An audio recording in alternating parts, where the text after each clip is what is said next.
Papa Dudut. Magandang araw sa inyong lahat. Ako nga pala si Megan, lagpas na sa 30 ang edad. Gusto ko lang ibahagi sa inyo ang kaganapang nagpabago sa buhay namin ng asawa kong si Lander. Maaga kong naging asawa si Lander, 20 years old lamang kami nang maisipan naming magpakasal. Hindi namin yon sinabi sa mga magulang namin lalo't kakagraduate lang namin sa college noon. Magkabatch kasi kami at parehas kami ng mga pinasukang paaralan mula elementarya hanggang kolehiyo. Hindi lang yon. Magkaharap din ang bahay namin, naging childhood friends kami. Bata pa lamang kami ay pinapares na kami sa isa't isa. Bagay daw kami, pareho kaming singkit at maputi. Kahit sa mga kasalan kami lagi ang magkapares. Mula sa pagiging flower girl at ring bearer hanggang sa maging opisyal na kaming abay sa kasal ay kami pa rin ang pinagpapares. Laging pinapakita sa amin ng mga kakilala namin ang kilig nila sa tuwing magkasama kami sa okasyon. Parang pinares na talaga kami sa isa't isa. Ako ang unang nagkagusto sa amin ni Lander. Grade 6 ako nung nagka-crush ako sa kanya. Sino ba naman kasi ang hindi magkakagusto sa kanya, Papa Dudut? Mabait na tapos ay matalino pa. Lagi niya akong pinapakopya ng assignment lalo't tamad at medyo mahina ang utak ko. Siya rin ang pinapakiusapan ng magulang ko para turuan ako sa math. Akala ko nga ay hindi na siya magkakagusto sa akin hanggang sa isang araw ay umami na siya. Second year college kami noong niligawan niya ako. Hindi ko naman pinatagal pa ang panliligaw niya at agad siyang sinagot. Alam kong siya ang gusto kong makasama noon kahit sabihin pang bata pa kami para magdesisyon. Pinatunayan naming wala sa edad ang forever. Kaya nung 20 years old kami ay nagpakasal na kami, Papa Dudut.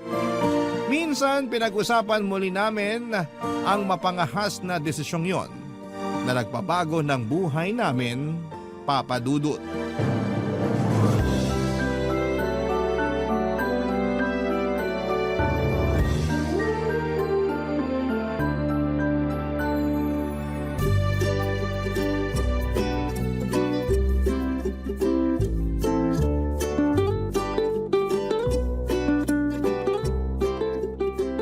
Naalala ko, nakasuot lang ako ng puting PE t-shirt tapos jogging pants na blue nung kinasal tayo. Ako nga naninilaw na yung puting t-shirt na suot ko nun. Tapos may butas pa sa balikat. Amoy inihaw ka pa nga nun. Kasalanan ko ba? Nagpabili ka ng barbecue 10 minutes bago ang kasal natin. Kasalanan ko ba kung nag-crave ako ng taba ng baboy? Nagpanggap kang naglilihi nun para lang bilhan kita ng barbecue. Para siguradong bibilan mo ako ng barbecue. Nagka-trust issues ako sa iyo ron ha? Hindi ko naman na inulit. Sobrang kabado lang yata ako nun kaya ang tumaas yung cravings ko. Ako rin naman sobrang kabado. Kaya mabilis mo lang ako nauto para bilhan ka ng barbecue. May naalala ako. Ano? Nung sinabi na natin sa mga magulang natin na kasal na tayo. Ay oo, grabe yun. Ilang beses na pabanyo si mama sa sobrang pagka-tense. Ganun talaga yung mama mo, no? Kapag nagugulat, bigla na lang kukulo yung tiyan. Oo, biglang magkakaroon ng diarrhea. Si nanay naman parang manok na paikot-ikot sa sala. Kulang na lang tukain niya yung ulo ko sa inis. Masisisi ba natin sila? After 3 years lang natin sinabi sa kanilang kasal na tayo. Grabe yung 3 taon na pagtatago natin. Yung tipong hinihintay natin silang makatulog lahat tsaka ako pupunta sa kwarto mo para tabi tayo matulog. Tapos maaga akong gigising para bumalik sa bahay namin. 3 taon nating ginawa yun. Hindi ko alam kung paano natin nailihim yun ng ganun katagal. Hindi ko naman pinagsisihan na tinago natin. Kasi kahit papano, na-enjoy natin ang tayong dalawa lang yung maliit na mundo na binuo natin. Maliit na mundo na binuo natin. Ikaw talaga? Alam mo namang mapaglaro ako sa salita. Joke lang naman yun. Gusto ko nga yung pagiging mapaglaro mo sa salita Naalala mo pa ba nung nililigawan mo pa lang ako? Diba nga, lagi mo akong ginagawa nun ng tula. Tuwing wala akong klase, hinihiram mo lagi yung notebook ko. Magugulat na lang ako, may mga tula ka na palang sinulat sa huling page ng notebook ko. Kasi naman kahit nasa klase ako, ikaw pa rin yung laman lagi ng isip ko. Kaya para hindi naman sayang, dinadaan ko na lang sa pagsusulat ng tula yung nararamdaman ko. Diyan! Diyan mo ako nadali Ang galing mo sa salita, bolero. Hindi bolero yon. Expressive lang akong tao. Kaya nga mas lalo ako na-fall sa'yo eh. Mahigit 1 dekada na tayo pero kapag naalala ko kung paano mo ako niligawan at inalagaan noon, kinikilig pa rin ako. Nililigawan at inaalagaan pa rin naman kita ngayon ah. Hindi past tense yun. Ayan yung hindi nakakakilig sa'yo, nang kukorek ka ng grammar. Hindi grammar mong kinokorek ko ron. Ikaw talaga? Gusto ko lang i-correct na hanggang ngayon, tuloy pa rin ang panliligaw at pag-aalaga ko sa'yo. Hindi ba yan magiging past tense? Present at future tense lang. Sigurado ako. Tara na nga muna sa kwarto. Idlip tayo. Iidlip ba talaga? Ilang beses mo na akong biniktima riyan. Idlip kunwari, tapos maya-maya. Shh! Huwag mo sirain yung mood ko. Tara, idlip na kasi tayo. Sa mahigit 1 dekada naming pagsasama, wala na nga akong ibang mahihiling pa. Parang sobra pa nga ang ibinigay ng Diyos sa akin na pag-ibig. Parang binuhos na sa akin lahat ng pwedeng iregalo sa iba. Kaya araw-araw ay walang palyang inugali ko na talaga ang magpasalamat sa Diyos. Hindi lahat ay pwedeng makatisod ng katulad ni Lander. Kaya naman para hindi na siya makawala, inayos ko rin ang sarili ko. Aaminin kong marami akong ugaling hindi maganda, lalo na noong bata pa lamang ako. Pero inaral kong tanggalin ang mga yon sa sistema ko para hindi makaapekto sa relasyon namin ni Lander. Nagawa ko naman, Papa Dudut. Ganon pala talaga kapag nagmamahal ka. Kusa mong inaayos ang pwedeng makasira sa relasyon ninyong dalawa. Hindi ko naman sinasabing perpekto na ang relasyon namin. May mga hindi rin kami napagkakasunduan. Mga bagay kaming napag-aawayan. Pero pinipili naming bumalik sa isa't isa bago matapos ang araw. Yun ang pinag-uusapan namin ni Lander. Hindi kami papayag na matapos ang araw na hindi kami payapang magkatabi sa kahaba. Yun marahil ang sikreto kung bakit kami umabot sa mahigit 1 dekadang pagsasama. Hanggang isang araw ay nasubok ang relasyon namin dahil lang sa isang maliit na bagay. Maliit na problema lang noong simula. Pero dahil malaki ang pinag-ugatan ay lumalayon sa mga sumunod na araw. Sa ngayon ay gusto ko lang munang ibahagi sa inyo ang maliit na problemang pinagsimulan ng lahat. Nangyari ito nang makalimutan ni Lander ang aming anibersaryo. Nakakagulat yon sa parte ko dahil sa aming dalawa ay siya lagi ang nakakaalala ng mga bagay na ganon.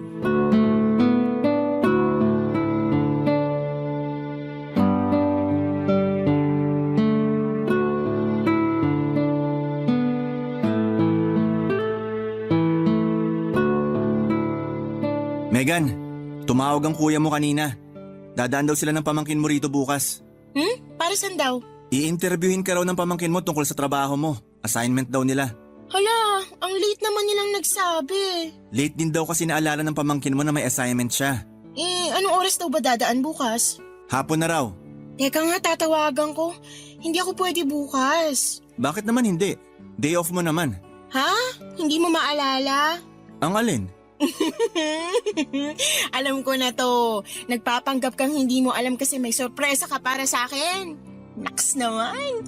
Consistent ka talaga sa pagiging creative sa relasyon natin. Hindi kita maintindihan. Ano pinagsasabi mo? Hoy, lumang linya na yan. Nagamit mo na yan sa akin nung first year wedding anniversary natin. Kunwari nakalimutan mo pero may pasabog ka pala. Anniversary natin? Pasensya ka na kung nabuking kita. Sige, ganito na lang. Kunwari wala akong alam. Masusurprise pa rin ako, promise. Megan, Mauna na muna ako sa regalo ko sa'yo para sa anniversary natin bukas. Bumili ako ng 5 boxer shorts mo at pinaprint ko ron ang mukha ko. Para sa tuwing huhubarin mong pantalon mo, maaalala mo ako. Pwede na ba akong first runner-up sa pagiging creative? anniversary natin bukas? Nakalimutan mo? Hindi dapat.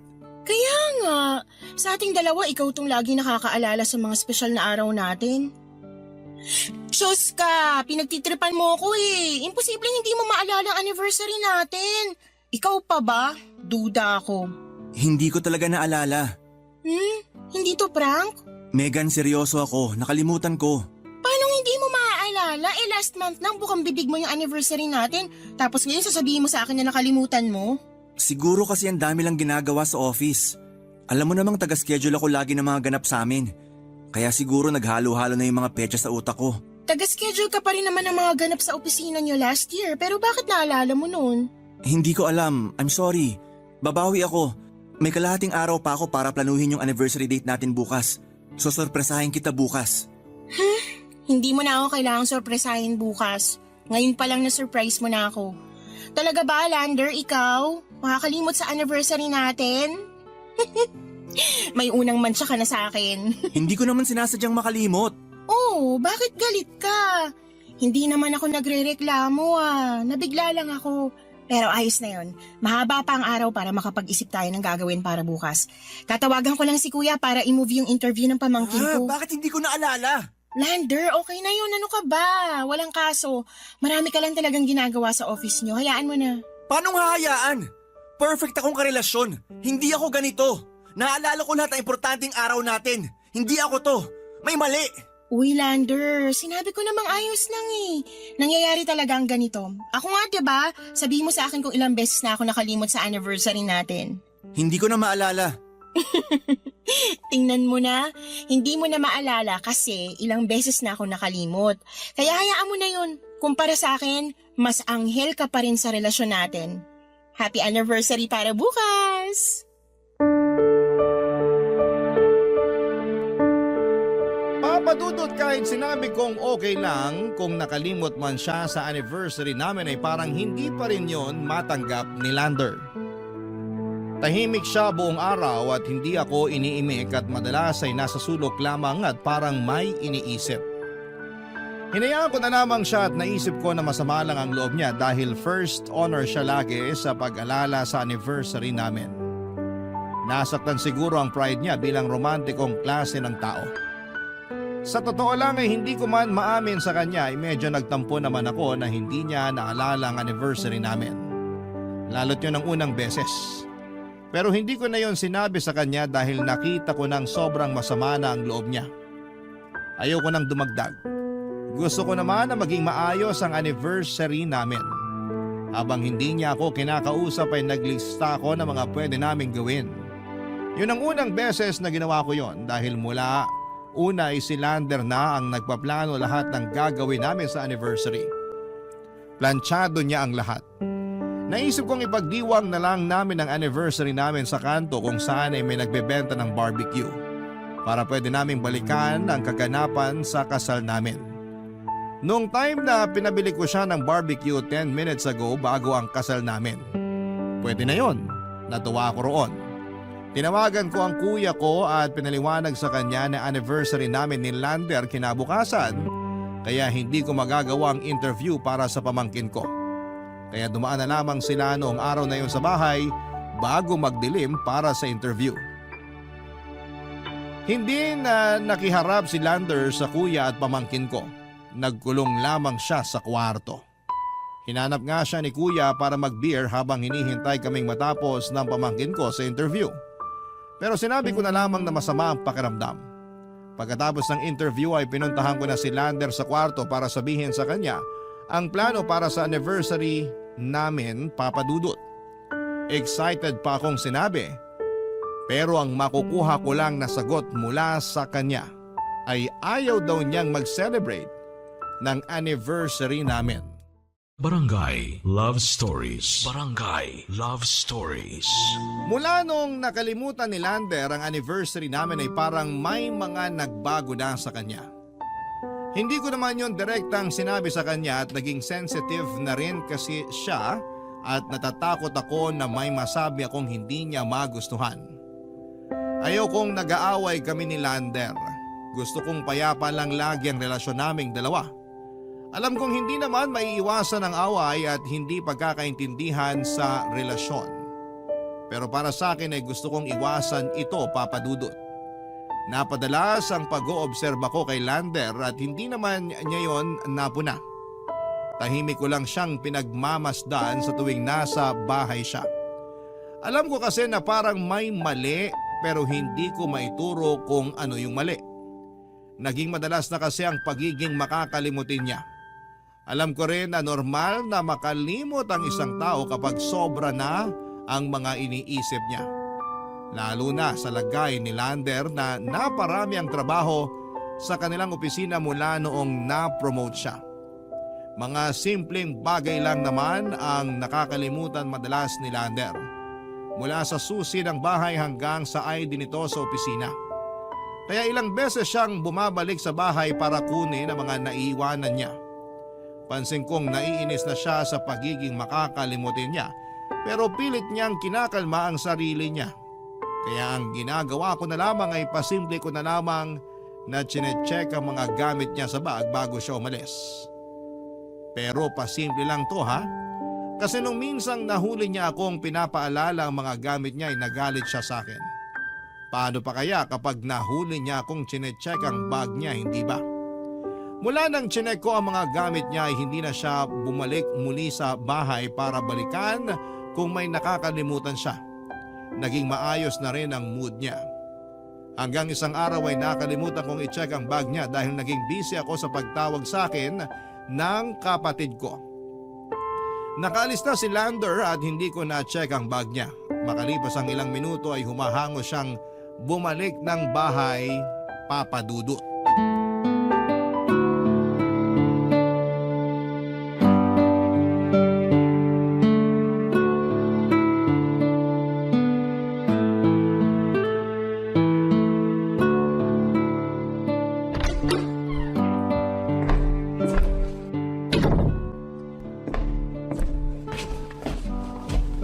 Oh, Lander? Bakit bumalik ka? May naiwan ako. Susi, wallet, ID? Cellphone ko. Alam mo, kagabi ko pa hindi nakita yung cellphone mo. Hawak ko yun kagabi. Sure ka ba? Kasi pag uwi natin kagabi mula sa bahay ng ate Steffi mo, hindi ka na naglabas ng cellphone eh. Anong oras tayo umuwi kagabi? Hindi mo na maalala? Magtatanong ba ako kung alam ko? Huwag kang magalit. Nagtataka lang naman ako. Bago mag alas 8 ng gabi nakauwi na tayo. Hawak ko talaga yung cellphone ko kagabi. Hindi talaga eh. Nagtataka nga ako kung bakit hindi ka pa rin nag-online game sa cellphone mo pagka uwi natin. Naisip ko, napagod ka lang. Ganun naman pala. Bakit di mo man lang sinabi sa akin to? Hindi ko naman alam. Akala ko ayaw mo lang mag-cellphone. Asa na ngayon yung cellphone ko?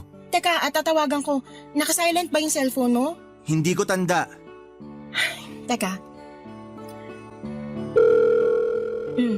Nagre-ring naman. Asan kaya yun?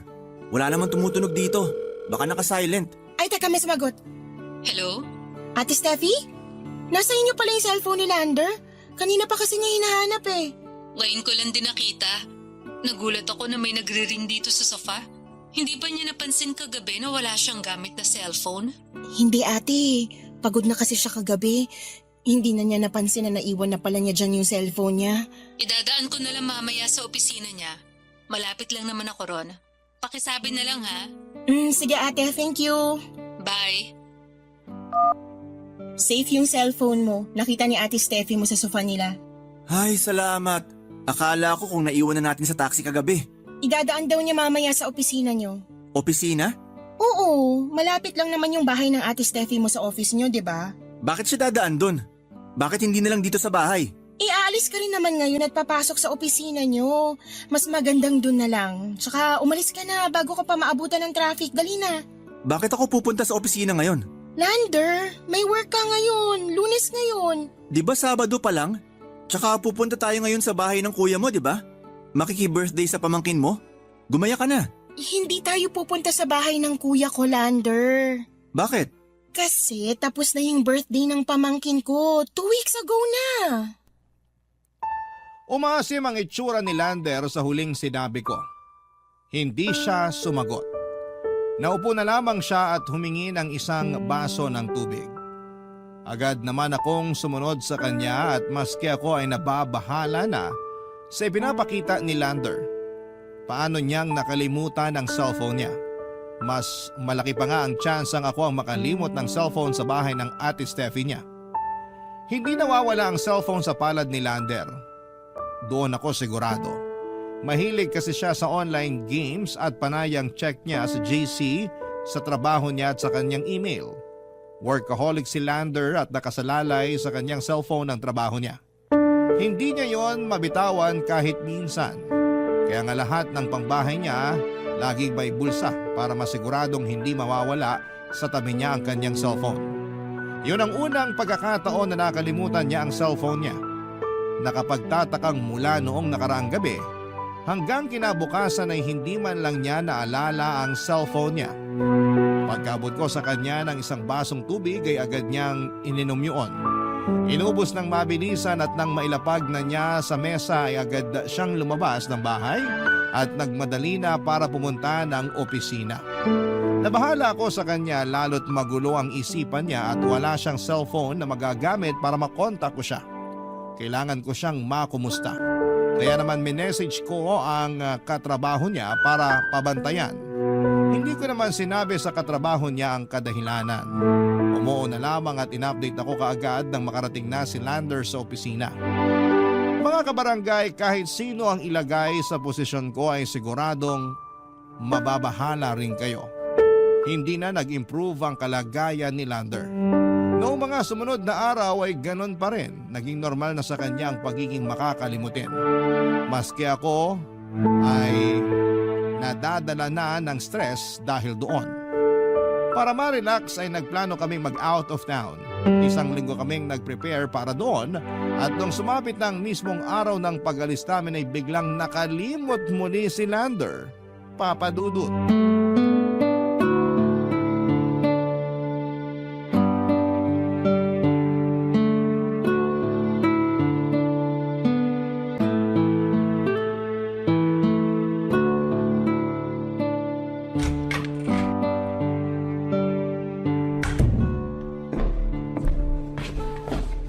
Mabuti naman at nagising ka na.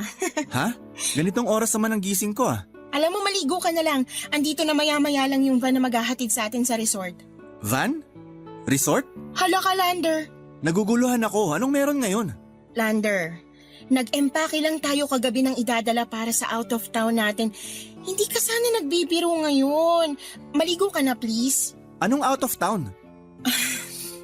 Pupunta tayo sa resort sa Batangas. Last week pa natin to pinag-usapan. Pinag-usapan din natin to kagabi bago tayo matulog. Nag-iimbento ka. Paanong meron tayong pinag-usapan maaga akong natulog kagabi?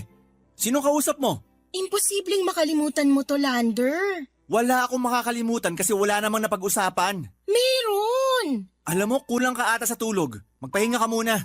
Hindi ko alam kung ano nangyayari sa'yo. Ako nga dapat magtaka sa'yo eh. Hindi ko na alam ang nangyayari sa'yo. Bakit ako? Ikaw to nagdidelulo na may out of town tayo. Hala, Lander. Ayoko nakikipagtalo sa'yo. Mamaya na natin pag-usapan to kasi parating na yung van na susundo sa atin. Kaya please, maligo ka na. Hindi, kailangan nating maayos to.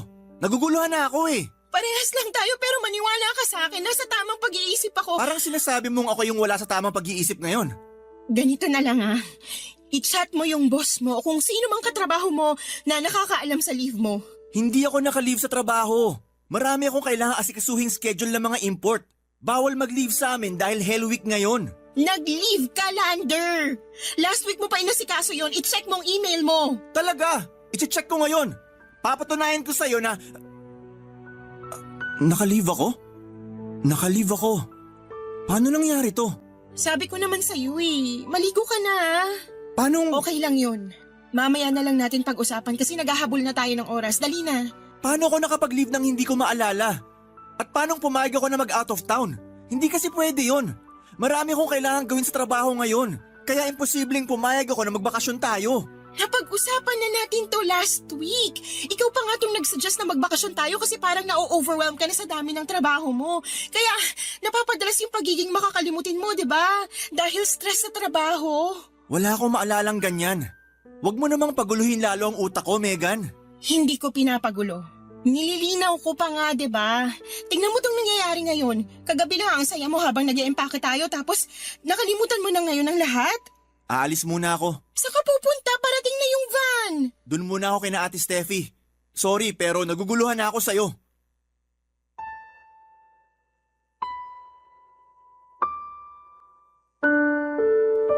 Papadudot kinuha lang ni Lander ang cellphone at wallet niya. Saka siya nagmamadaling lumabas ng bahay. Hindi ko rin alam kung bakit hindi ko na siya nagawang pigilan pa. Siguro'y nabigla na lang din ako at nagalit. Sumabog na rin ako noon kahit sabihin pang sinubukan kong magpasensya. Wala ko nagawa kundi ang maupo sa sulok at hintaying dumating ang van. Sumama man o hindi si Lander ay itutuloy ko pa rin ang pagbabakasyon. Kailangan ko yon, lalo't hindi ko na alam kung paano haharapin ang mga pagbabago ni Lander. Nang dumating ang van ay dinampot ko na lamang ang bag namin ni Lander. Sumakay na ako kaagad kahit hindi ko alam kung mag-enjoy o marerelax pa ako sa bakasyon na yon, lalo't hindi ko kasama si Lander. At ang masakla pa, nagkaroon pa kami ng pagtatalo. Pero kahit na ganoon ay umaasa pa rin ako na baka kapag nakahinga at nakabalik na siya sa maayos na pag-iisip ay susunod siya sa akin sa resort. Pero hindi niya ginawa.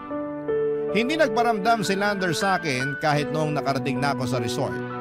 Panayang tingin ko noon sa cellphone ko at umaasa akong makakatanggap ng message sa kanya na on the way na siya sa resort pero wala akong natanggap. Hindi rin siya naka-online sa mga social media accounts niya. Gustuhin ko man siyang kumustahin pero mas nangibabaw ang tampo para sa akin. Ginawa ko naman ang lahat para maging maayos ang kalagayan niya pero bakit parang ako pa itong napapasama?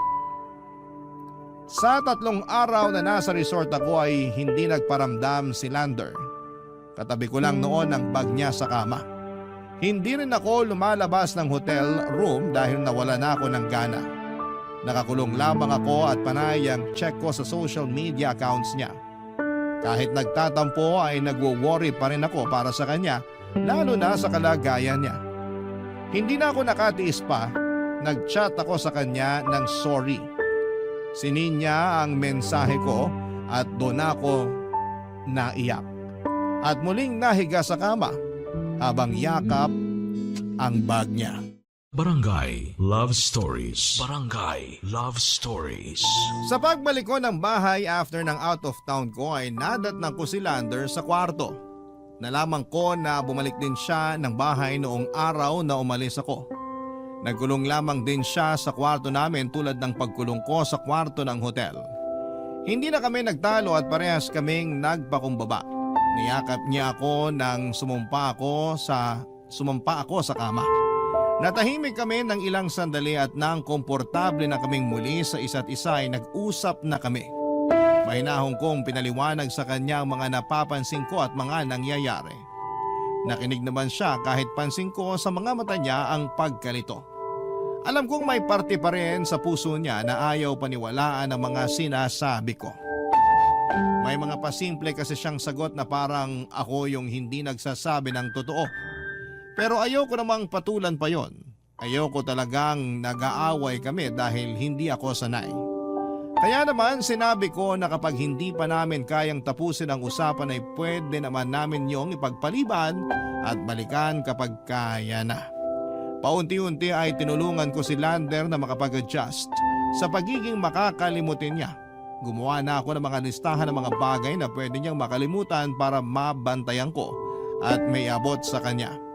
Nag-screenshot na rin ako ng messages para lang may pruweba na may sinabi siya o may plano kung sakali mang makalimutan niya.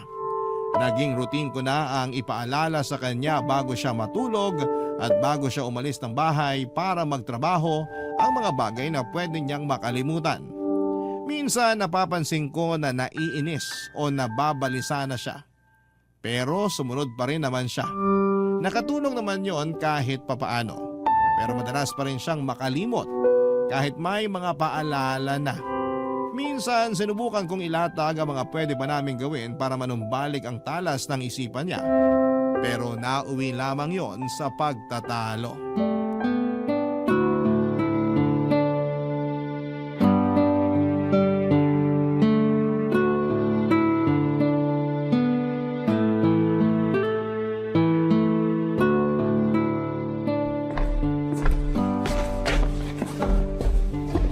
Busy ka? May minimemorize lang.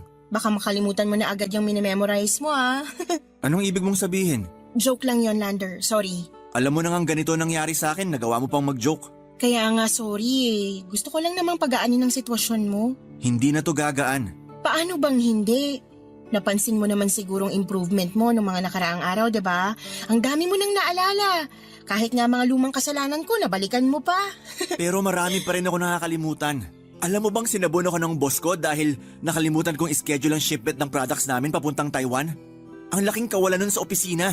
Minsan ka lang namang magkamali sa trabaho. Pag ikaw ang umalis sa trabaho mo, ikaw ang magiging kawalan para sa kanila. Hindi mo kasi alam kung anong kalakaran sa opisina eh. Kahit gaano pa karaming magandang nagawa mo, mas matimbang pa rin ang isang pagkakamali mo. Masyado ka lang nag-iisip ng negative. Sana nga yan na lang yung makalimutan ko eh. Yung maging negative. Magiging maayos din ang lahat. Talaga? Kasi sa nakikita ko parang mas lumalala pa. Kaya nga nandito ako para tulungan ka. Naisip ko lang, paano kung ipakita mo sa akin ang schedule mo sa trabaho at ibang kailangan sa opisina nyo? Para? Para makatulong ako sa trabaho mo. Para hindi na maulit yung nangyari sa shipment nyo sa Taiwan. Maluwag naman ang schedule ko ngayon. Kaya pa kitang tulungan. Ganun na ba ako kainutil sa paningin mo? Na sarili kong trabaho kailangan ko pa magpatulong sa asawa ko? Uy, hindi naman ganyan ang gusto kong mangyari. Pero yun ang nararamdaman ko. Gusto ko lang makatulong. Paano kaya magiging tulong yung sinasabi mo? Magmumukha lang akong walang kwenta sa trabahong ilang taon ko nang ginagawa. Pero kailangan mo kasi ng tulong ngayon. Mula sa'yo? Mas matalino nga ako sa'yo. Alam kong nahihirapan ka na pero nakakasakit ka na ha. I'm sorry. Masyado lang ako nagpadala sa emosyon ko. Alam kong mahina ang utak ko pero sa nangyayari sa'yo ngayon, kailangan mo pa rin ako. Asawa mo ko, Lander. Yan ang paalala ko. Hindi ako nakikipagkompetensya sa'yo sa pagalingan. Nandito ako para maging maayos ka ulit. Sorry pero ang hirap ipaliwanag sa'yo ang nangyayari sa akin. Kung hindi mo na kayang maipaliwanag ang nangyayari sa'yo, mas maganda siguro kung sa doktor na tayo lumapit. Siya nang magpapaliwanag sa atin ng lahat. Walang magpapadoktor! Subukan mo lang! Ikaw kayang sumubok sa kalagayan ko. Wala na ako halos natitira sa pride ko, Megan. Gusto mo pa akong humarap sa doktor dahil lang sa pagiging makakalimutin ko sa maliliit na bagay? Para hindi na lumaki yung problema, doktor lang ang makakapagsabi ng totoong nangyayari sa'yo. Hindi. Ang sakit na nga na makarinig sa'yo na parang inutil na ako. Tapos gusto mo, may doktor pa na makisali sa problema ko?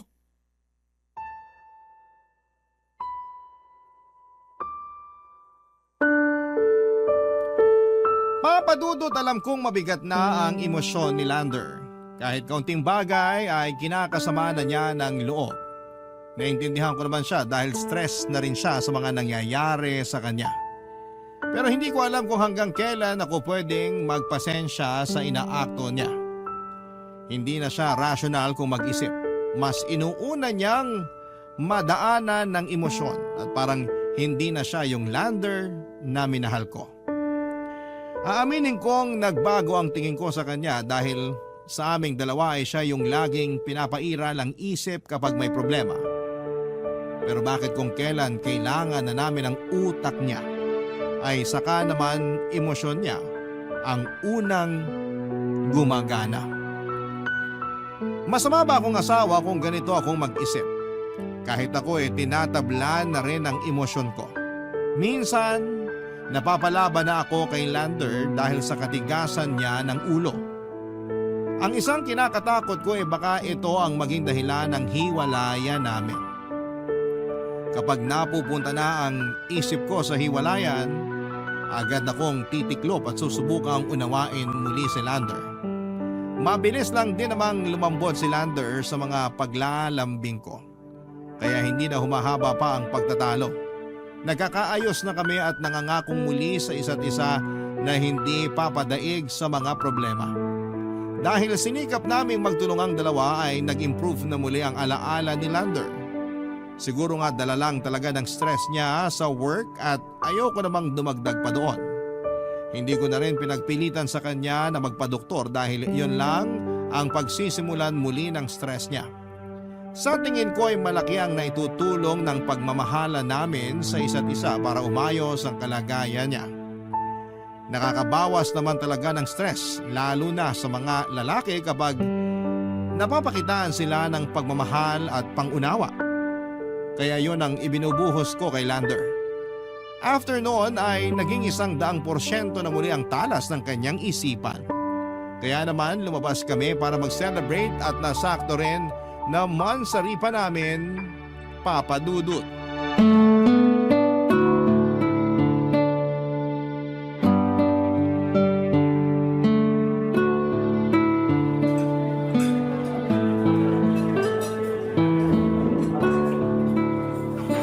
Kumusta yung in-order mong roasted chicken?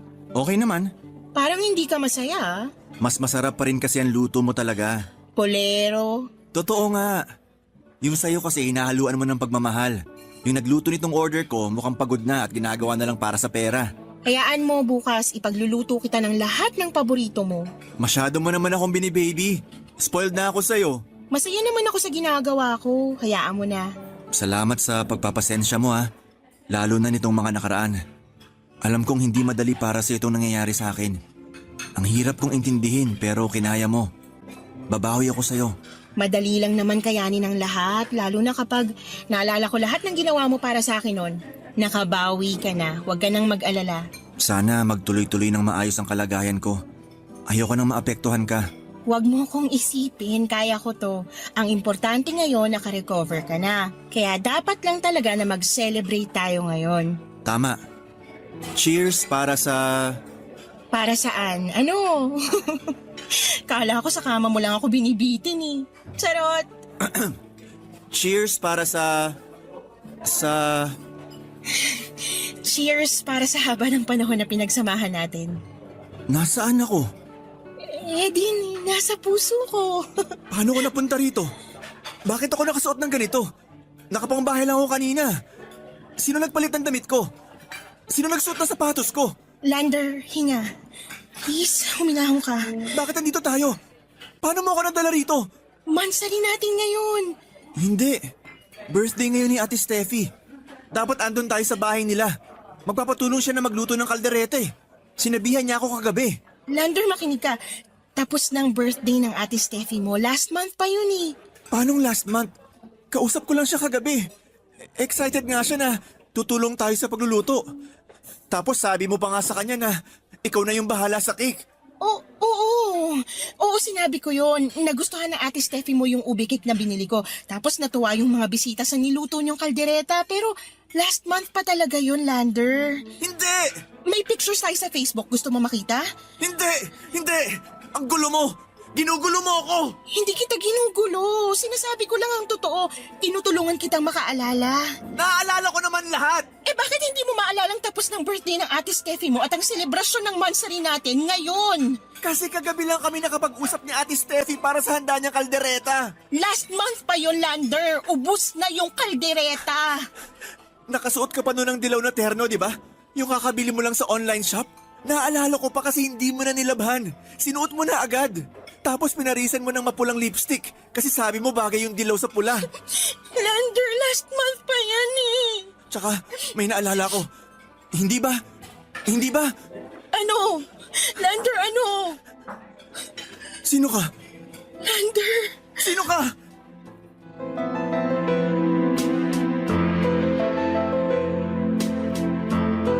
At doon na nga ako hindi nakapagsalita, Papa Dudut. Parang sobra naman na. Ayos lang na makalimutan niya ang susi, wallet, cellphone at maski na ang anniversary namin pero ang makalimutan kung sino ako. Bakit at papaano. Pinigilan kong huwag maiyak habang nakatitig lamang ako sa kanya at nananalangin na sana ay nagbibiro lamang siya. At kung sakali mang hindi ay sana'y mabilis lamang mawala ang pagkalimot niyang yon at maalala niya akong muli. Hindi niya ako pwedeng makalimutan pero sa pagkakataong yon ay wala akong makita sa mga mata niya kundi ang pagtataka. Parang lahat ng memorya ko sa kanya ay nawawala. Hindi na mapakalipas si Lander sa mga nangyayari sa kanya at nagwala siya.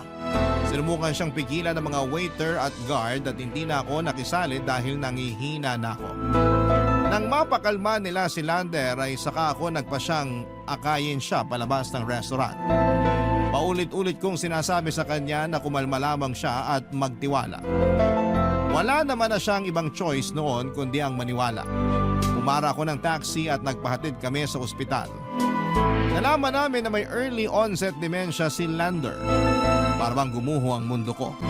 Bata pa kung tutuusin si Lander para tamaan nito. Pero ayon sa mga doktor ay hindi ligtas si Lander dito dahil nagsisimula ito sa edad na 25. Maliit lang daw ang porsyento na mga kaedad ni Lander ang tinatamaan ng sakit na ito. Doon ako mas nagalit dahil nasaktuhan pa ang asawa ko ang tinamaan ng walang patawad na sakit na ito.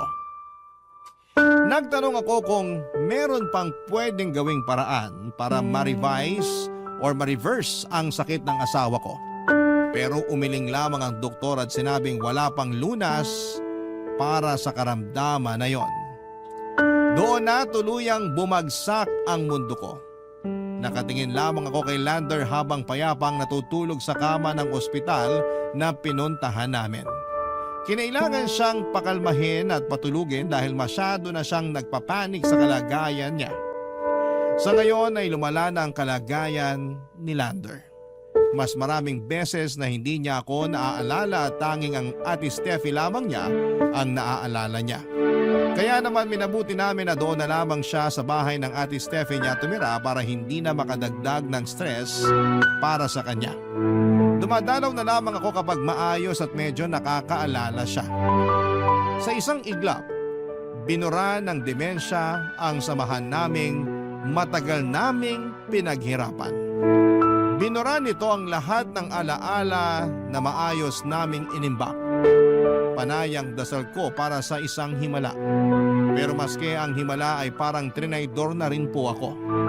Hindi ko na alam kung ano pa ang pwedeng gawin ngayon. Napakasakit makisama sa isang taong habang buhay mong kakilala pero sa paningin niya ngayon, isa ka lang malabong alaala. Hanggang dito na lamang po ang aking liham at maraming salamat po sa Barangay LS sa pakikinig sa mga kwento ng mga katulad kong may pinagdadaanan at kailangan lang ng makakaintindi at mga taong hindi huhusga. Muli maraming salamat po. Ang inyong forever kapuso at ka-barangay, Megan. Dear Papa Dudut, magandang araw po sa inyo at sa lahat ng mga nakikinig ngayon dito sa inyong programa. Ako po si Monet, taga Candelaria, Zambales. Nagtatrabaho bilang receptionist sa isang hotel and resort.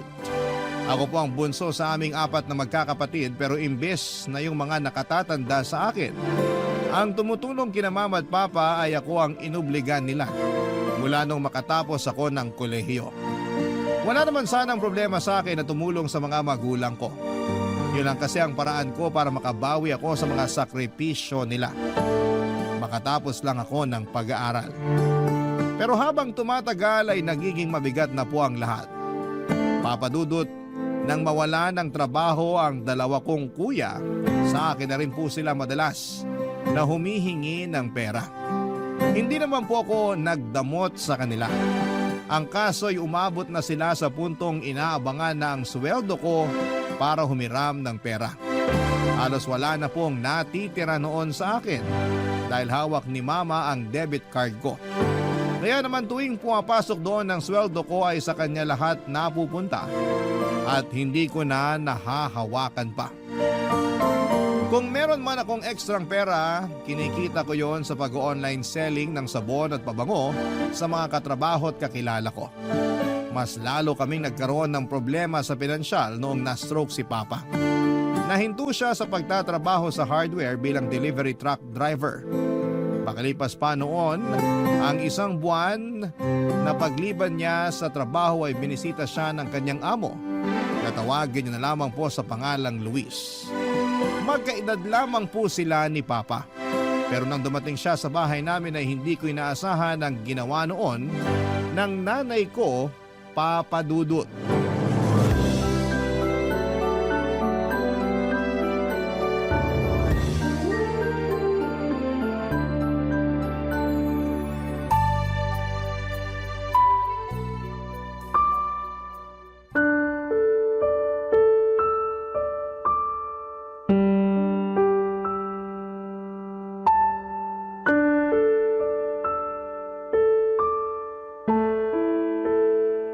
Uy, ano pang tinatayo-tayo mo dyan? Maupo ka na raw sa tabi ni Sir Luis. Kausapin mo siya. Teka ma, bakit po ako? Hindi po ba kayo dapat yung nag-aasikaso sa kanya? Alam kong hindi lang tatay mo yung ipinunta niya rito. Anong ibig niyo sabihin? Nakita mo naman hindi ba? Sinilip niya lang kanina yung tatay mo. Pero tingnan mo, hindi pa rin umaalis. Abay, ibig sabihin, may iba pa siyang pakay rito. Kaya sige na, lapitan mo na. Pero ma... Wala nang pero. Halika na.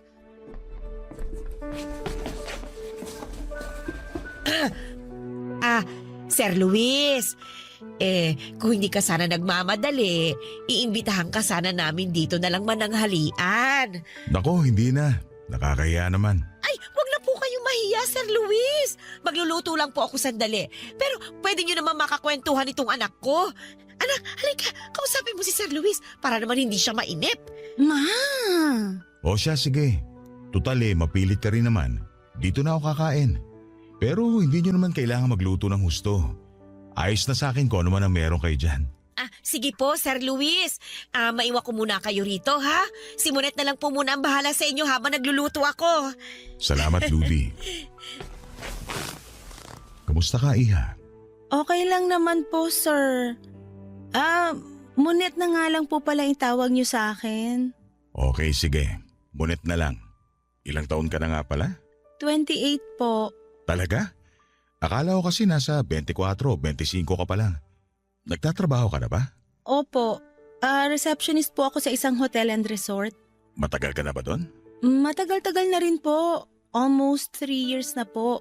Hindi mo ba naiisip na maghanap ng bagong trabaho? Gusto ko po sanang makapagtrabaho abroad para malaki-laki naman yung sweldo.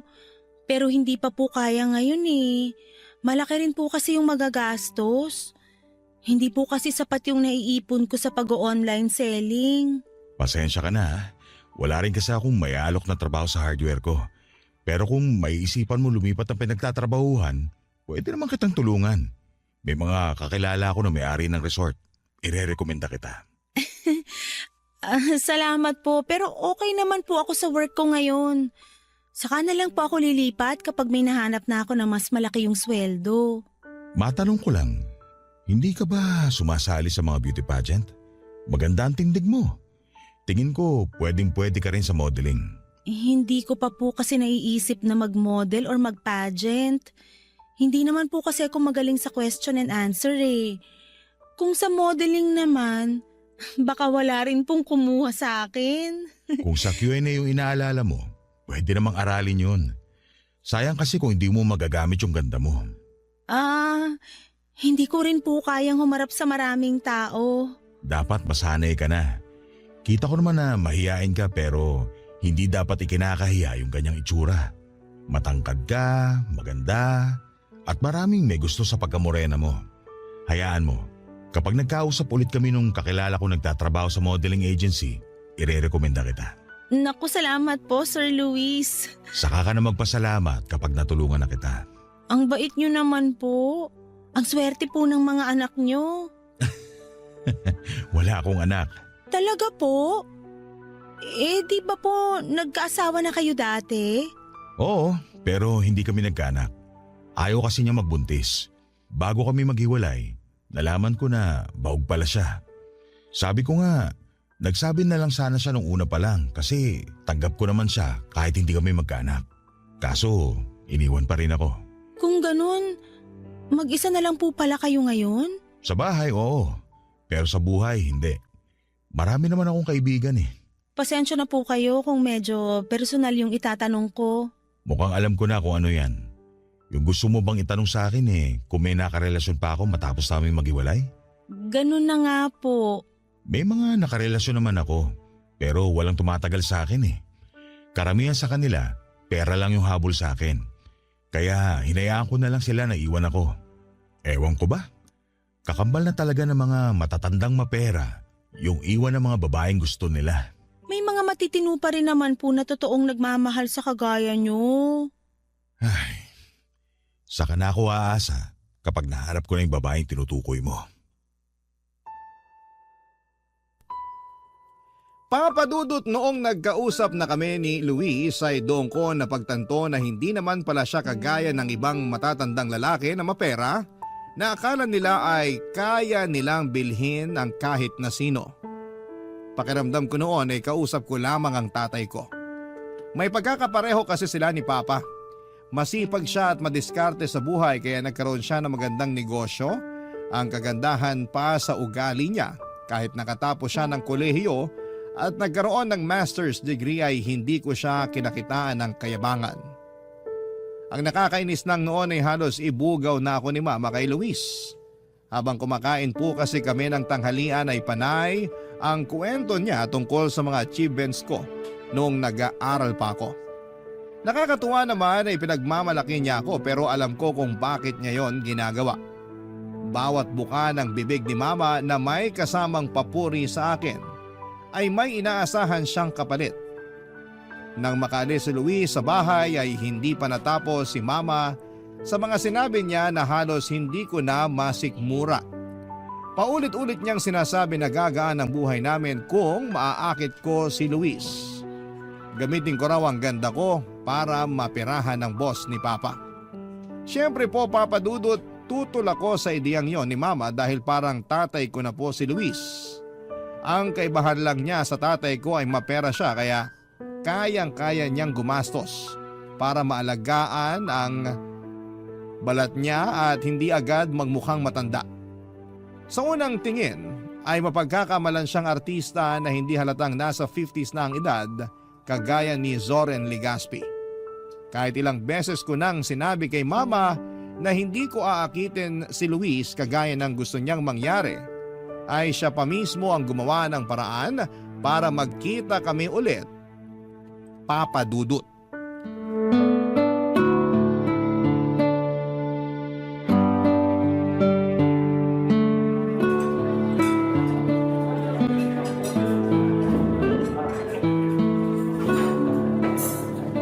Salamat kasi pinagbigyan mo ako na magkita tayo ngayon.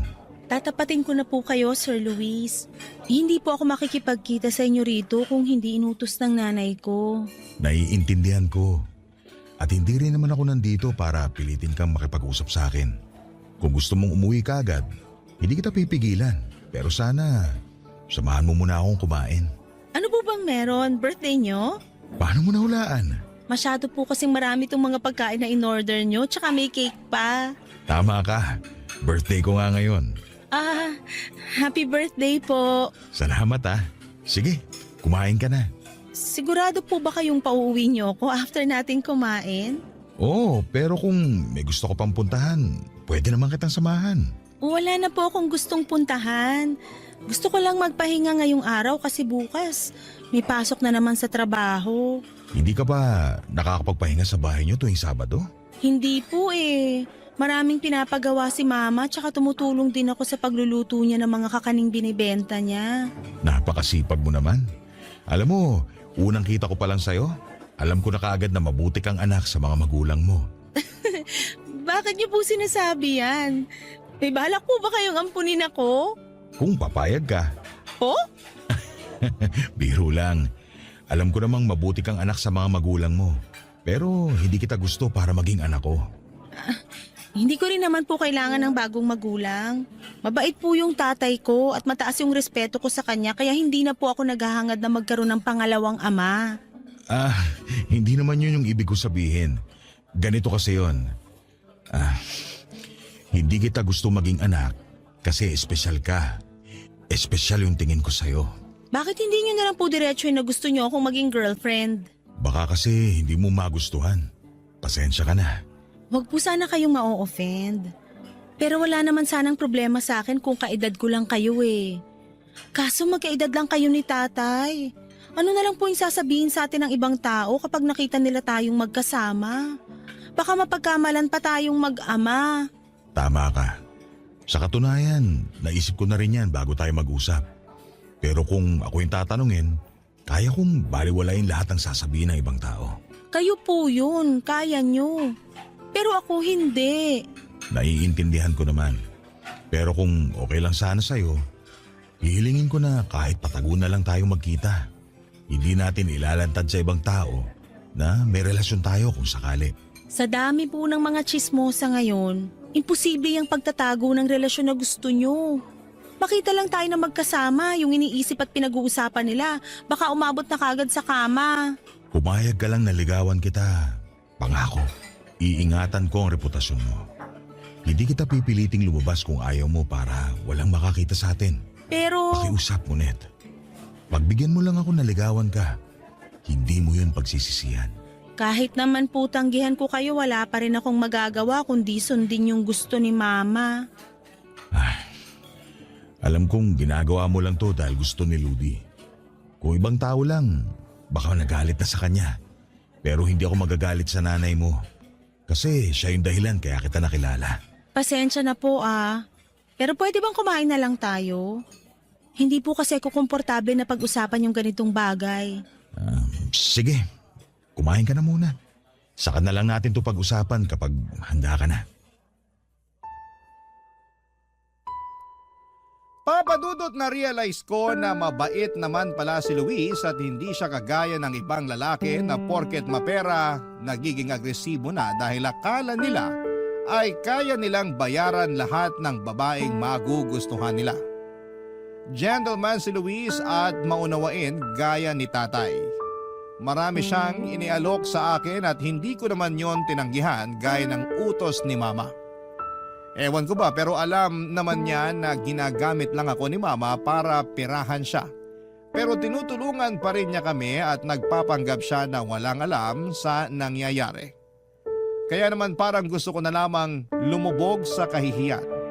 At kahit na alam kong inuutusan lamang ako ni Mama, bumabawi na lamang ako sa malasakit ko kay Luis tuwing magkasama kami. Gaya ng gusto ni Mama, pumayag na akong magpaligaw. At habang nanliligaw siya sa akin ay marami na siyang naitulong sa pamilya ko. Una sa mga gamot ni tatay. Pangalawa sa pagpapaayos ng bahay namin dahil libre na ang materyales mula sa hardware niya. At siya na rin ang nagbabayad sa mga taong gumagawa ng bahay namin. Sa laki ng utang na loob namin sa kanya ay laking pasasalamat ko na lamang na hindi po siya nagde-take advantage sa akin at hindi niya ako sinisingil sa paraang hindi ko magugustuhan, Papadudot. Pinaparamdam sa akin ni Luis na marespeto siya sa akin. Barangay Love Stories. Barangay Love Stories. Papadudot, dahil po sa kagustuhan ni Mama ay hindi ko na pinatagal ang panliligaw sa akin ni Luis. Sinagot ko na siya kaagad. Akala ko nung una ay hindi tatagal ang relasyon naming dalawa pero noong umabot na yon ng mahigit 2 buwan ay medyo nag-iba na ang pananaw ko. Consistent din naman sa ipinapakitang intensyon si Luis. Wala pa ring taking advantage na nangyayari. Palagi niyang hinihingi ang consent ko sa mga ginagawa niya at na-appreciate ko naman talaga yon. Kung ibang babae po siguro o ang nasa kalagayan ko ng time na yon, ay mapapasana all na lang dahil na kay Luis na po ang hinahanap nilang princess treatment. Minsan ay nagigising na lamang ako na may nakapilang paper bag sa gilid ng kamang tinutulugan ko dahil naipamili na niya ako ng mga bag, sapatos at damit na hindi ko noon nabibili. Papadudod, sobrang smooth naman po ang lahat. Pero gumuho lahat ng expectations ko kay Luis nung hilingin niya na may mangyari na sa amin. At dahil hindi ko naman siya gusto ay hindi po ako pumayag. Nagdahilan na lamang ako na hindi ako papayag na mangyari yon nang hindi pa kami kasal. Nangako naman siyang pananagutan niya ako kung sakali. Pero buo na ang desisyon ko noon. Maswerte ako dahil nakumbinsi ko siya, Papadudot.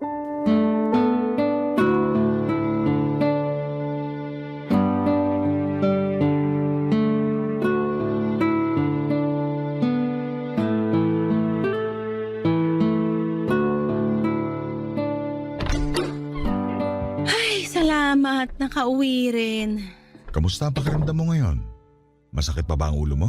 Hindi na, pero medyo pagod pa ako sa biyahe. First time mo lang bang makapunta sa Baguio? Hindi naman, pero matagal na yung huling beses na nakapunta ako ron. Mga 2019 pa. Kaya pala parang nanibago ka sa biyahe. Buti nga mabilis lang biyahe natin eh. Hindi kagaya dati nung nag-commute lang kami. Marami pa tayong pwedeng pasyalan. Ako nang bahala mag-drive para sa'yo. Sabihin mo lang kung saan mo gusto. Sa susunod na lang. Saan ba yung gusto mong puntahan natin sa susunod para mapagandaan ko? Saka na natin isipin yun kapag matutuloy na talaga. Kasi nga 'di ba, the more na pinaplano, the more na hindi natutuloy. Naniniwala ka rin pala ron? Bakit? Kala mo ba matatanda lang ang naniniwala? Ibig kong sabihin, yung mga may edad na. Huwag ka mag-alala. Hindi naman ako na-offend sa ganyan. Lahat naman kasi ng tao, nadadagdagan talaga yung edad taon-taon. Tsaka hindi ko naman ikinahihiya yung edad ko. Pasensya ka na. Minsan kasi wala ring preno tong bibig ko eh. Nga pala, marunong ka ba mag-drive? Hindi. Wala naman kaming sasakyan kaya wala rin akong pagpapraktisan kung sakali. Gusto mo bang turuan kita? Mahirap akong turuan, baka maubos lang pasensya mo. Hindi mo pa ba nasusubukan yung pasensya ko? Nasubukan na, pero iba pa rin pagdating sa driving lessons. Slow learner kasi ako kaya baka maubusan ka ng pasensya. Hindi mo kailangang alalahanin yon. Magtsatsaga kitang turuan mag-drive. Sige, gawin natin kung kailan ka free. Gawin natin kung kailan mo gusto. Lagi naman ako may oras para sa'yo. Salamat. Siguro sa Sabado na lang. Sa Sunday kasi sisimba kami ni Mama. Hindi ba ako pwedeng sumama sa inyo? Lagi naman tayong magkasama Pwede bang ibigay ko naman yung araw na yun para sa pamilya ko? Wala namang problema sa akin. Pasensya ka na kung parang inilalayo na kita sa pamilya mo. Wag mo nang isipin yun. Gusto ko lang talaga silang makasama. Ayoko rin kasi na masakal ka sa akin. Alam mo, sa totoo lang, okay ka naman talaga. Kaso nga lang, may pero. Oo, at hindi ko nasasabihin yun. Hanggang ngayon ba, hindi mo pa rin tanggap yung edad ko? Pwede bang wag muna nating pag-usapan to? Pero girlfriend na kita. Kaya nga, hindi ka pa ba masaya ron? Masaya pero pakiramdam ko kasi parang hindi mo pa ako tanggap bilang boyfriend mo. Hindi ka naman siguro manhid, no? Alam mo naman siguro na si Mama lang yung may gusto na makipagrelasyon ako sa'yo. Pero di ba, medyo nagiging okay ka na rin naman na magkasama tayo nitong nakaraan? Kasi sinusubukan ko. Pero hindi ibig sabihin nun nagugustuhan na kita. Magkaiba kasi yung sinusubukan pa lang sa nagugustuhan, okay? Ay, okay. Naiintindihan ko. Kung may choice ka lang siguro na kung mawala sa relasyong to, matagal mo nang ginawa. Ganun na nga. Ay, magiging honest ako sa'yo, Luis, ha? Malaki na utang na loob sa'yo ng mga magulang ko, kaya nakikisama ka na lang sa akin bilang kabayaran sa mga yon, tama ba? Oo. Kaya hanggat may utang na loob kami sa'yo, makakasama mo pa rin ako. Paano kung hilingin kong kapalit sa lahat ng mga naitulong ko sa pamilya mo, yung may mangyari sa atin? Papayag ka ba? Huwag ka mag-alala. Hindi naman kita pipilitin kung ayaw mo. At mas lalong hindi ko gagamitin yung pera ko para makuha ko yung gusto ko. Papadudot para na naman akong sinampal ng kabutihan ni Luis noong time na yon. Nakokonsensya na naman ako at nararamdaman ko rin na nasasaktan siya sa mga sinasabi ko. Pero para sa akin ay mas okay nang alam niya ang katotohanan kaysa umasa siya sa wala. Isa pa iniisip ko pa lang na makikipagtsurvahan ako sa kanya ay kinikilabutan ako. Feeling ko kasi ay gagawin ko yon sa tatay ko mismo. Sorry kung may ma-offend man ako. Pero ganun po talaga ang nararamdaman ko ng time na yon. Sa kamaikling panahon pa lamang naman kaming nagkakasama para maging ganun ako kakomportable sa kanya. Nang ikwento ko kay Mama ang tungkol doon ay inudyukan niya ako na pagbigyan na lamang si Luis sa mga gusto nito. Dahil na naman sa utang na loob. Sa lahat ng hiniling sa akin ni Mama ay doon ko lang siya hindi na pagbigyan. Ibinaglaban ko sa kanya ang katawan ko dahil desisyon ko naman talaga dapat yon at hindi na kung sino man, kahit pa mismo yung nanay ko. Kaya naman kahit nagpatuloy pa rin ang relasyon namin ni Luis ay nilinaw ko ang limitation naming dalawa. Nang maglabas naman ako ng saloobin sa tatay ko ay sinuportahan niya ang desisyon ko na hindi magpagamit sa amo niya. Labag sa kalooban niya ang ginagawa ni Mama at kung kaya lang daw ulit niyang magtrabaho ay hindi sana malalagay sa ganong sitwasyon ang anak niya. Papadudot madalas silang mag-away ni Mama tungkol sa relasyon namin ni Luis. Pero sa huli ay mas nangingibabaw pa rin ang kagustuhan ng nanay ko dahil wala pa talagang magawa si Papa. Hanggang sa umabot na nga ako sa puntong pumayag na lamang sa gusto ni Mama matapos niya akong bantaan na siya na lamang ang hahanap ng lalaking mahuhut-hutan niya para matakasan na rin ang problema niya sa tatay ko. Alam ko po noon na kayang-kayang gawin ni Mama ang bagay na yon. Kaya natakot ako na mas lalo pang masaktan si Papa. Parang hindi po kaya ng puso ko na makitang iiwanan siya ng nanay ko sa ganon ka-helpless na sitwasyon, Papa Dudut.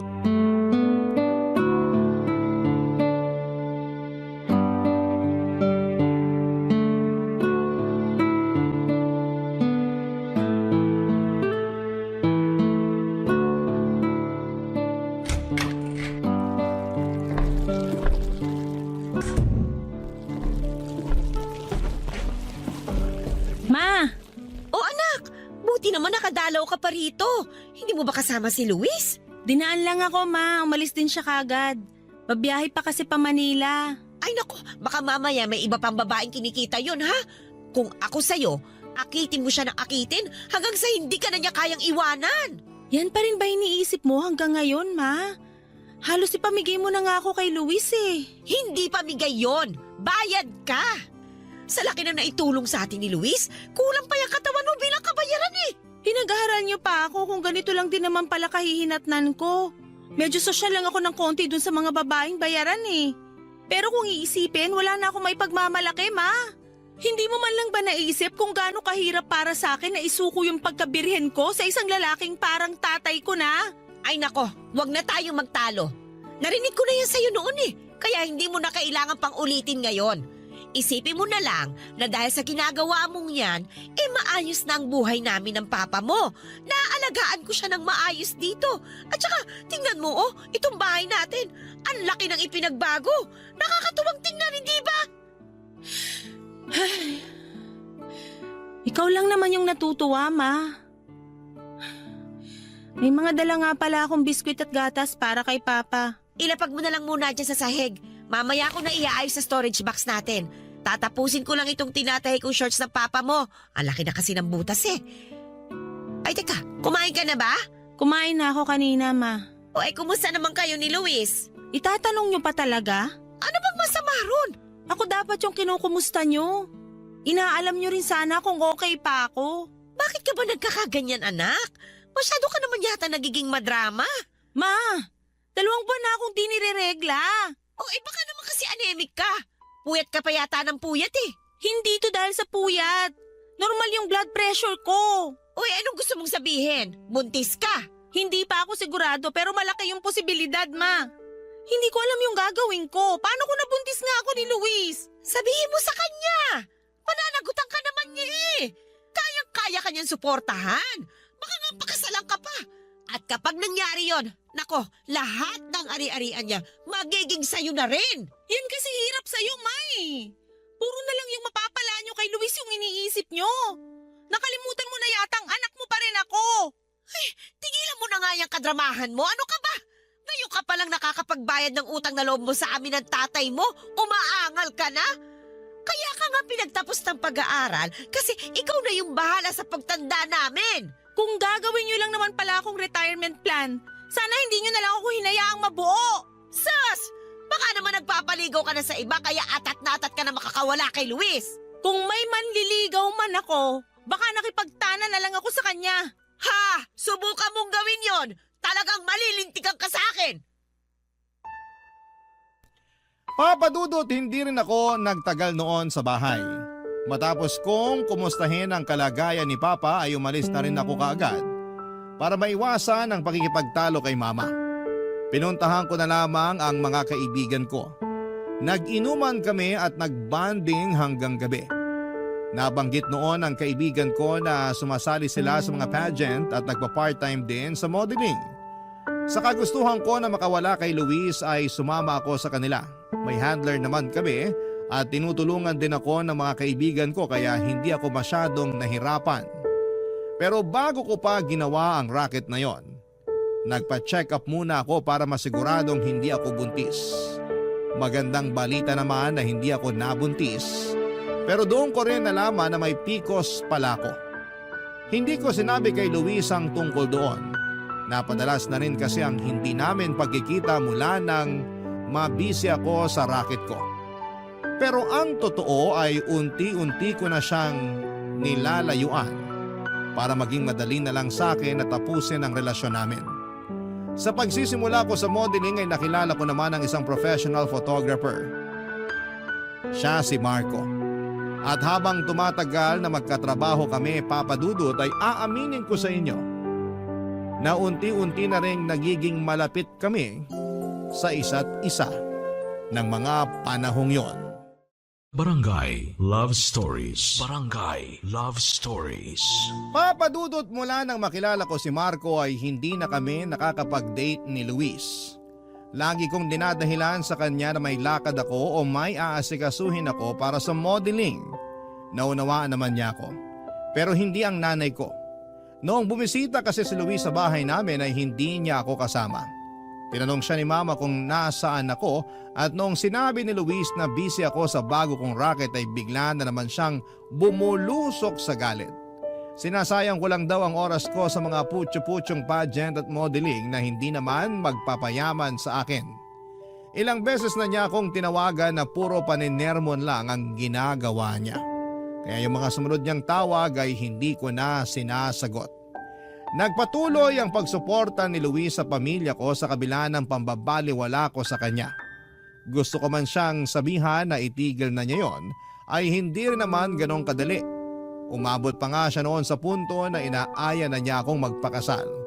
Nagulat ako sa gustong mangyari ni Luis. Masyado kasi siyang mabilis. At dahil alam ko na pangungunahan na naman ako ni Mama sa pagdedesisyon, ay inunahan ko na siya. Naglayas ako, Papa Dudut. Hindi ako tumuloy sa mga kaibigan ko dahil baka matunton ako ng nanay ko.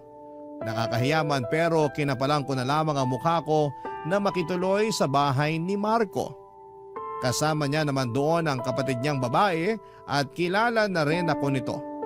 Sa halos isang buwan na magkasama kami sa isang bubong ay nagkaaminan kami sa tunay na nararamdaman namin para sa isa't isa, Papa Dudut.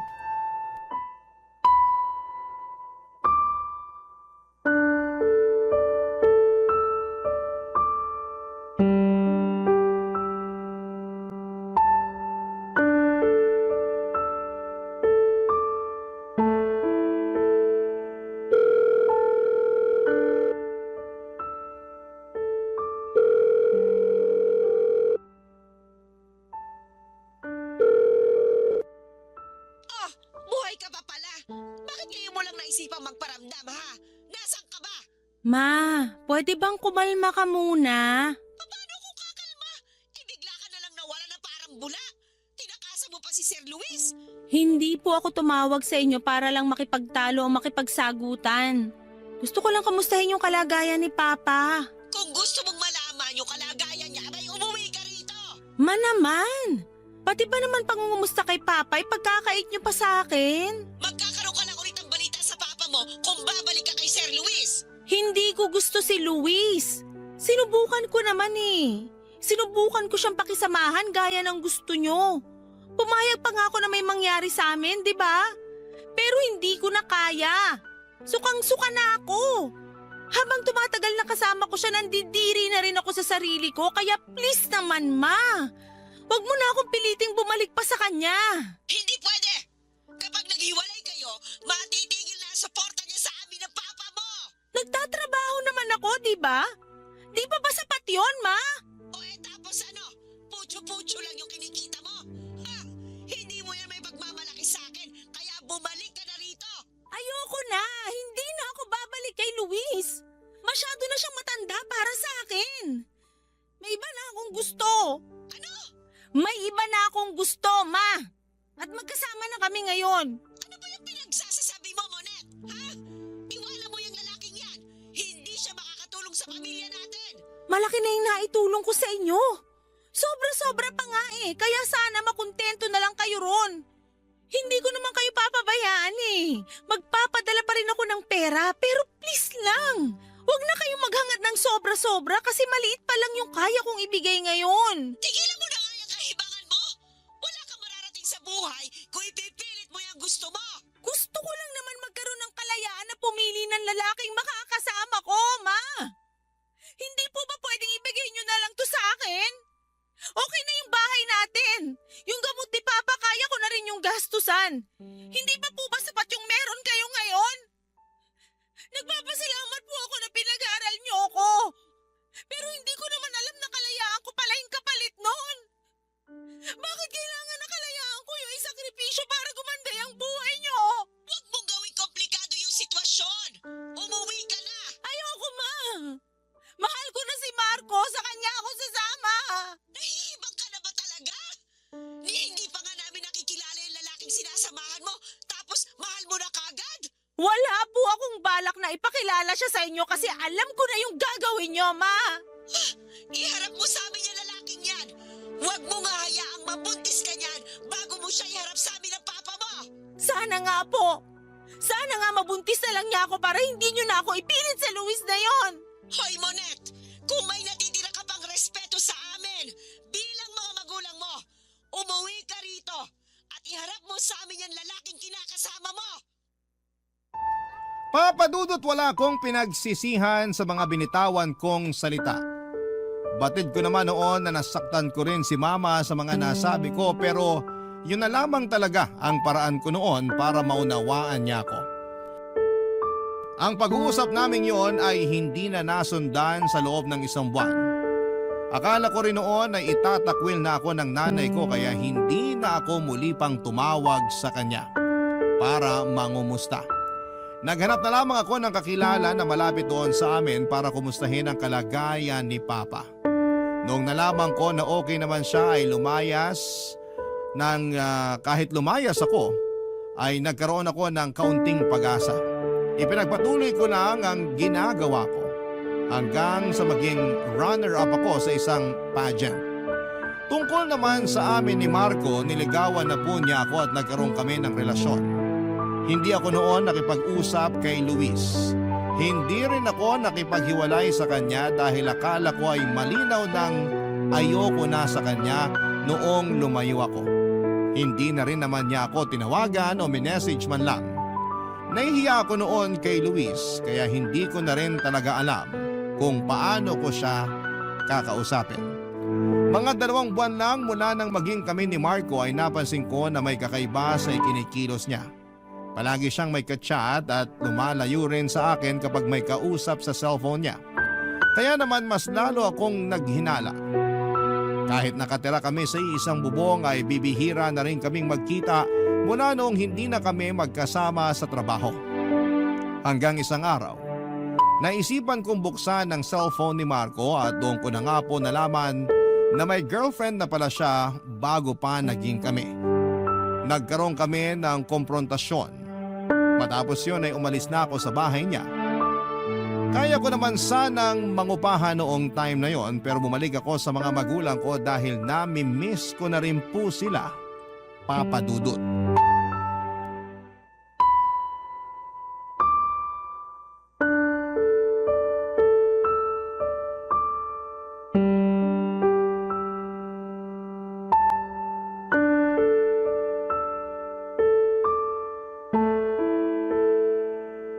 Mabuti naman at naisipan mo pa bumalik. Kala ko kinalimutan mo na kami ng papa mo eh. Hindi ko naman po yun gagawin sa inyo ni Papa. Hindi lang tayo nagkaintindihan nun sa pakikipagrelasyon ko kay Luis. Pero sana hanggang doon na lang yung samaan natin ang loob, Ma. Aaminin ko, anak. Nasaktan ako nung sinabi mo na sasama ka sa boyfriend mo. Pakiramdam ko kasi noon, wala ka na talagang pakialam sa amin ng papa mo. Sumama lang naman po loob ko sa'yo, Ma. Parang pinaparamdam nyo kasi sa akin noon na wala akong kalayaan. Na kayo lang yung masusunod palagi. Ayaw mo na ba talaga kay Sir Luis? Hindi ko naman po siya nagustuhan kahit nung simula pa lang. Galing siya rito nung nakaraang linggo. Akala niya kasi nandito ka eh. Pumupunta pa rin pala siya dito? Oo. At saka, alam mo ba, tuloy-tuloy pa rin ang pagtulong niya sa amin ng papa mo. Nagkakausap pa ba kayo? Hindi na po, ma. Hindi mo man lang ba siya sinabihan na may bago ka ng boyfriend? Hindi ko na po nasabi sa kanya. Nahihiya na rin kasi ako kaya hindi ko alam kung paano ko siya kakausapin. Paano kung kausapin ka niya at makipagbalikan pa siya sa'yo? Papayag ka ba? Tungkol po dyan, mukhang kailangan talaga namin mag-usap. Bakit? Wala na ba kayo nung bago mong boyfriend? Niloko niya ako, ma. May girlfriend na pala siya bago pa naging kami pero hindi man lang niya sinabi sa akin. Tumira kami sa isang bubong, ma. Ang daming pagkakataon para sabihin niya yun sa akin pero hindi niya ginawa. Gusto niya yata akong gawing kabit. Kapal ng mukha niya. Ay, kung hindi ka sana umalis, mas maayos sana yung sitwasyon mo ngayon. Pero anak, alam kong hindi mo talaga gusto si Sir Luis. Pero kung titingnan mo, edad lang naman yung humahadlang sa inyo eh. Nakakahiyamang sabihin pero parang gusto ko nang lunukin yung mga sinabi ko noon, ma. Ibang-iba si Luis kay Marco. Hindi niya ako kayang saktan kahit isang beses. Hindi niya ako sinusumbatan sa mga naitulong niya sa pamilya natin. Kahit na nararamdaman niyang napipilitan lang ako sa relasyon namin. Hindi niya rin ako hinabol at kinumpronta nung lumayo ako sa inyo. Anak, hindi na kita pipilitin na makipagrelasyon kay Sir Luis. Pero kung gusto mong bumalik sa kanya, ay ikaw ang bahala. Ay nako, pasensya ka na nga pala kung ginamit kita para makatikim ng kaunting ginhawa. Napakalaki na kasalanan ko sa iyo, anak. Sa tagal mong nawala, miss na miss ka namin ng papa mo. Nag-usap na kaming dalawa eh. Tsaka nagkasundo na kami na kapag bumalik ka rito, palalayain na kita. Kaya lahat ng gusto mong gawin, anak, magagawa mo na. Kung ayaw mo na talagang bumalik kay Sir Luis, ako nang bahalang kumausap sa kanya. Kung kinakailangang ibalik namin lahat ng naibigay niya, gagawin namin yun ng papa mo. Salamat po, ma. Pero hayaan niyo na muna po ako na makausap si Luis. Mukhang may bisita yata tayo ah. Ay, anak, si Sir Luis, oh. Alam ba niya na nandito ako, ma? Hindi. Hindi ko naman siya sinabihan eh. Magandang umaga, Ludi. Oh, Munet. Nandito ka na pala. Kakauwi ko lang kahapon. Maiwan ko na muna kayong dalawa ha. Mag-aasikaso lang ako ng lulutuin mamaya para sa tanghalian natin. Sige po, ma. Tagal mo ring nawala ah. Balita ko, nag-runner-up ka sa pageant. Lalo kang gumanda ngayon. Salamat. Nga pala, gusto talaga sana kitang makausap. Tungkol saan? Sa pag-alis ko, sa pangiiwan ko sa'yo. Hindi na ako magpapaligoy-ligoy pa. Nagkaroon kasi ako ng boyfriend nung umalis ako. Nagsama kami. Doon ako tumira sa bahay niya. Pero nalaman ko na may girlfriend na pala siya bago pa naging kami. Kaya ayun, iniwan ko siya. Nagka-boyfriend ka na pala ng bago. Mas bata ba siya? Kaedad ko lang. Kung ganun, wala na pala talaga akong pag-asa kung ganun yung edad na gusto mo.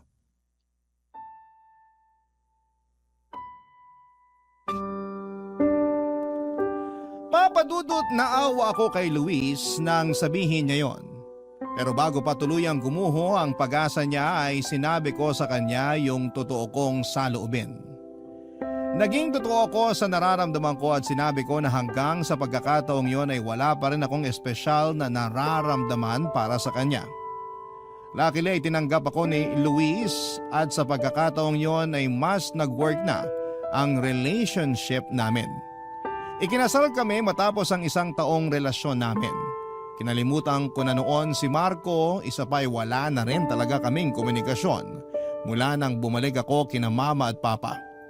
Sa ngayon, papadudot ay masasabi ko na sobrang saya ng love life ko kahit na malaki ang agwat ng edad namin ng boyfriend ko at ngayon ay asawa ko. Pregnant na rin po ako sa first baby namin ni Luis. Wala akong masabi sa kanya dahil consistent talaga siya mula noong mag-boyfriend pa lamang kami hanggang sa maging asawa ko na siya. Sa sobrang bait nga po niya ay ginagalit ko na lang siya minsan para makita ko naman siyang magsungit. Dahil hindi na ako nakapagtrabaho ay tinuruan na lamang ako ng asawa ko kung paano ang magnegosyo. Mas malaki pa raw kasi ang chance na umasenso ako roon kesa sa pagtatrabaho. Hindi ko pa masasabi na mahusay na ako dahil kasi simula ko pa lamang pero malaki talaga ang pasasalamat ko sa asawa ko dahil matyaga niya akong tinuturuan base sa experience niya sa pagnenegosyo. Kahit minsan ay hindi niya pinaparamdam na mas mataas siya sa akin o mas matanda siya kaya siya dapat ang masunod. Palagi niyang kinoconsider ang opinion ko sa mga bagay-bagay na parang magkaedad lamang kami. Yung mga katangian niyang yon, Papa Dudut, ang nagustuhan ko sa kanya kaya hanggang ngayon ay matibay pa rin ang pagsasama naming dalawa. Hanggang dito na lamang po ang kwento ko at sana po kahit papaano ay naka-inspire po ako sa mga nakikinig ngayon. Maraming salamat Papa Dudut at sa lahat ng bumubuo ng Barangay LS. Lagi kayong number 1 sa puso namin. Ang inyong forever kapuso at ka-barangay Munet.